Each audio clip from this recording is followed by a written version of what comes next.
ዛሬ ደግሞ የመጨረሻውን ስለ ቅድስና የመጨረሻውን ክፍል እናያለን። ቅድስናን እንዴት መኖር እንችላለን? በዚህ ምድር ላይ ስንኖር በቅድስና እንዴት እንኖራለን?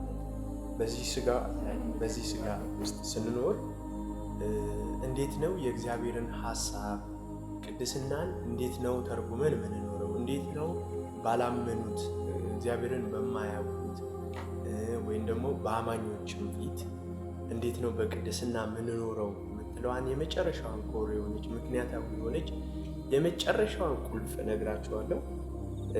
እመኑኝ፣ በዚህ ውስጥ ከተመላለሳችሁ በዚህ አሁን በምነግራችሁ አንድ 5 እንትኖች አሉ ማለት ይህ መጽሐፍ ቅዱሳዊ የሆኑ በእነዚህ ህይወት ውስጥ ከኖራችሁ በእርግጠኝነት ካለፋችሁት ህይወት ይልቅ ለሚቀጥለው ህይወታችሁ እግዚአብሔርን ደስ የሚያሰኝ እሱም ራሳችሁን ሕያውና ቅዱስ መስዋዕት አድርጋችሁ አቅርቡ ተብሎ እንደተጻፈ ራሳችሁን ለሕያውና ለእግዚአብሔር ቅዱስ መስዋዕት ስጋችሁን እንዴት ማቅረብ እንዳለባችሁ ቁልፍ የሆኑ ነገሮችን እነግራችኋለሁ። የመጀመሪያው ቁጥር 1 ያዙልኝ። ቁጥር 1 መጀመሪያ መጽሐፍ ቅዱስ እንደሚል እናንተ ተቀድሳችሁ ነው የምትጀምሩት። ለመቀደስ አይደለም፣ ቀድሞውኑ በክርስቶስ ኢየሱስ እንደተቀደሳችሁ ቁጠሩ ተብሎ ቁጠሩ። ራሳችሁ ተቀድሳችሁ መጽሐፍ ቅዱስ በአምላክ መንፈስ ታጥባችኋል፣ ተቀድሳችኋል፣ ጸድቃችኋል ይላል። ምን ይላል? ታጥባችኋል፣ ተቀድሳችኋል፣ ጸድቃችኋል። እሺ፣ አሁን ይሄ መለኮታዊ የሆነ ፓኬጅ እናንተ ውስጥ ነው ያለው፣ መንፈሳችሁ ውስጥ ነው ያለው። እሺ፣ እና ታዲያ በህይወቴ እኮ ሴንስ አላደርግም፣ በህይወቴ እኮ ቅድስና አይሰማኝም፣ በህይወት እኔ ያለሁበት ሁኔታ እኮ እንደዛ አይደለም፣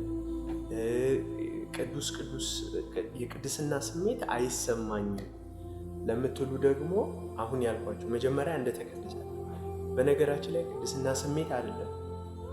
ቅድስና መጀመሪያ በክርስቶስ ኢየሱስ የተሰጣችሁ ጊፍት ነው፣ ያልተገባ ሞገስ ነው። በእግዚአብሔር ባልተገባ ሞገስ የተሰጣችሁ። ስለዚህ ይህንን ያልተገባ ሞገስ እንዴት መኖር እንዳለባችሁ ማወቅ ነው ከእናንተ የሚጠበቀው። ሁለተኛው እውቀት ማወቅ ነው። የመጀመሪያው እንደተቀደሳችሁ እርግጠኛ መሆን ነው። ሁለተኛ ማወቅ በምደምታው በእግዚአብሔር ቃል በመጽሐፍ ቅዱስ መሰረት። ይሄ መጽሐፍ ቅዱስ እግዚአብሔር ለእናንተ ያስቀመጠው ደብዳቤ ነው። እግዚአብሔር ለአንተ፣ ለእኔ፣ ለእኛ፣ ለሁላችን ያስቀመጠው ደብዳቤ ነው እና ይህንን መጽሐፍ ቅዱስ ስታነብ ኩነኔ እንዲሰማህ አይደለም። ይህን መጽሐፍ ቅዱስ ስታነብ ሕግ ሆኖብህ አይደለም። ድርቅ ባለ በቃ ለእውቀት ብለህ አይደለም። እግዚአብሔር ለምሳሌ ሰንበዲ የሆነ ሰው በፖስታ አድርጎ የሆነ ነገር ላከላችሁ። ከዛ በኋላ ስታዩት ወይ ገንዘብ ነው ወይ የሆነ ነገር እንደሆነ አወቃችሁ። ከዛ ከፍታችሁ ስንት እንደሆነ ታያላችሁ። ከዛ በጣም ብዙ ብር ከሆነ ዋው ትላላችሁ፣ ትደነግጣላችሁ። ምክንያቱም ያልጠበቃችሁት ነገር ከሆነ ያስደስታችኋል። ልክ እንደዛው የእግዚአብሔር ቃል እንደዚሁ የእግዚአብሔር ቃል እንዲህ ፓኬጅ ሆኖ ይሰጣችኋል። ይህንን ፓኬጅ ገለጥ ስታደርጉት ምንድን ነው የሚያወራው? እግዚአብሔር ለእኔ ምን አስቧል? እግዚአብሔር ለእኔ ያስቀመጠልኝ ነው የሚለውን ታገኙታላችሁ። ከወደደን ከትልቅ ፍቅሩ የተነሳ በኃጢአታችን እንኳን ሙታን በነበርን ጊዜ ከእርሱ ጋር ሕይወትን ሰጠን የሚለውን ቃል ስታነቡ ይሄ እግዚአብሔር ለእናንተ ያለው ፍቅር የመጀመሪያ እንደተቀደሳችሁ ማወቅ ነው፣ እንደ እርግጠኛ መሆን ነው። ሁለተኛ እውቀት ነው። ከዛ ስሜቱ ላይሰማችሁ ይችላል፣ እንደተቀደሳችሁ ላታውቁ ትችላላችሁ። ብዙ ሰዎች የሆነን ነገር የለመዱት ልማድ ወይ ደግሞ ከዚህ በፊት ሲያደርጉት የነበረውን ነገር ሳያደርጉ ሲውሉ ከዚህ በፊት እግዚአብሔርን የሚያሳዝን ነው ብለው ያሰቡትን ነገር ወይ ደግሞ አንዳንዱ ሊቅም ይችላል፣ አንዳንዱ ሊጠጣ ይችላል፣ በመጠጥ ሱስ የተያዙ ሊሆኑ ይችላሉ። በተለያየ ዛሬ ምስራች ነግራቸዋል።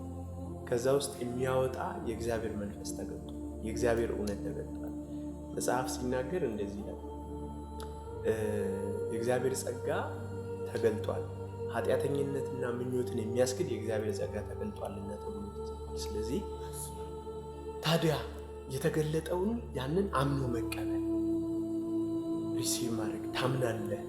በየቀኑ ስለ ኩነኔ ይሄ ብዙ ሰዎች መጽሐፍ ቅዱስ ማንበብ ማለት የእግዚአብሔርን ደብዳቤ ማንበብ ማለት ብሉይ ኪዳን እንደዚህ ስታደርግ እንደዚህ ስታደርግ እንደዚህ የሚለውን ቃል አይደለም አንብቡ ያልኳችሁ።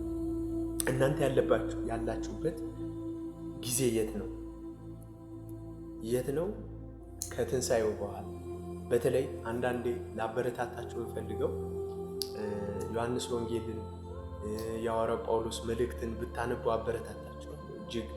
እጅግ የሚደንቅ ነገር እግዚአብሔር ዓለምን እስኪያድን ድረስ እንደዚህ ወዷል የሆነ ስጦታ የሆነ ነገር የሆኑ ነገሮችን አንብቡ። ብዙ ሰዎች እና ብሉይ ኪዳን የእግዚአብሔር ቃል አይደለም ብለው የሚከራከሩ ሰዎች አሉ። አይደለም አላሉ። ነገር ግን ጥላ ነው። ጥላ ላይ አካል አይታይም። ጥላ አካል አይታይበትም። አሁን አካሉ መጥቶ፣ ስለዚህ ማወቅ ያለብህ ስለ አካሉ ነው። ስለ ጥላው መዘርዘር፣ ስለ ጥላው ማውራት አይጠበቅብህም። ብዙ ቤተክርስቲያን ውስጥ አሁን የምናየው እጅግ ሕግ የሚሰበክበት ቤተክርስቲያን ውስጥ የምታዩት እጅግ አሰቃቂ የሆኑ ወሬዎች። ክርስቲያን እንደዚህ አድርጋ ጳውሎስ ለሮሜ ሰዎች ከእናንተ መካከል እንደው በአሕዛብ እንኳን መካከል ያልተደረገ ነገር ይደረጋል። የእንጀራ አባቱን ሚስት ያገባ፣ የአባቱን ሚስት ሊያገባ የሚጥር አስባችሁታል? እነዚህ ሰዎች የሕግ ሰዎች ናቸው። የሕግ ፓኬጆች ናቸው። አሁንም ቤተክርስቲያን እንደዛ ላይደረግ ይችላል እንጂ በተዘዋዋሪ ወንድሙን የሚጠላ፣ ወንድሙ ላይ ጉድጓድ የሚቆፍር፣ አንዱን ከአንዱ የሚያፋታ፣ ልዩነትን የሚያመጣ፣ ዘረኝነት፣ እጅግ ብዙ መጽሐፍ የሆነ ቤተክርስቲያንን ተናግራችሁ ማያልቀው ይሄ ቤተክርስቲያን ውስጥ ይፈጠራል፣ ይሄ ክርስቲያን ነው ብላችሁ አብዛኛ ደግሞ በጣም የሚገርመኝን ነገር ልንገራችሁ። ሕግ የሚሰበክበት ሕግ የሚጫወቱ ሰዎች ጭንብላም ናቸው። ጭንብል ነው የለበሱት። ጨዋ ናቸው። ቸርች ሲሄዱ እግዚአብሔር ይመስገን ጌታ ይባላል፣ ሲያመልኩ ሲዘሉ ተው። ወጣ ሲሉ ደግሞ ልክ በዛው ልክ ዘፈኑን፣ በዛው ልክ መጠጡን፣ በዛው ልክ ደግሞ የሚያስኬዱት ነገር አለ። ዛሬ ይሄ ከዚህ ነፃ የሚያወጣችሁ እውነት ነው። ከዚህ ነፃ የምትወጡበት እውነት ጸጋውን ማመን ነው። በክርስቶስ ኢየሱስ የሆናችሁትን መቀበል ነው። አምናችሁ ውስጣችሁ ንጹህ ነው። እግዚአብሔር አምላክ ለእናንተ ያሰበው ነገር አለ። ከዛ በኋላ ያንን እንትን እያላችሁ ስትሄዱ ከዛ ዓለም እየቀለለችባችሁ ትሄዳለች። ዓለም እየረከሰችባችሁ ትሄዳለች። ምንም ትርጉም አልባ እንደ ረብ ቆጠሩት ቢሆንልኝ አለ ጳውሎስ። በነገራችን ላይ ከኔ ያለውን ጽድቅ ሳይሆን በማመን ከሚገኝ ጽድቅ እሱን ስላገኘው አለ የኋላዬን የረሳው የፊቴን ለመያዝ እዘረጋለሁ አለ። ስለዚህ ወገኖቼ አንድ ነገር እምላችሁ ከሕግ ለመውጣት አሁን መጽሐፍ ቅዱስ ስታነቡ ሕግን ተንተርሳችሁ አይሆን። የሆነ ቃል ስታነቡ አዎ ይሄ ቃል ለኔ ነው፣ ይሄ ቃል የኔ ነው እያላችሁ አውጁ፣ ተናገሩ።